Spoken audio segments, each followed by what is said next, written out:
ஒன்றும் எக்ஸாம் நாளைக்கு உங்களுக்கு வைக்க போகிறதில்ல. ஒரு வருஷத்துக்கு முன்னாடியே புக்கு கொடுத்துருவாங்க. ஒரு வருஷம் கழிச்சு தான் எக்ஸாம் வரப்போகுது. சரிங்களா? ஸோ ஒரு லைனை படிங்க, அது என்னென்னு தெரிஞ்சுக்கோங்க.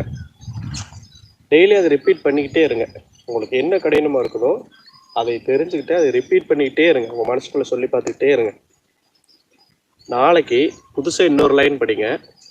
அதோட சேர்த்து நேற்று படித்த லைனையும் ரிப்பீட் பண்ணுங்கள்.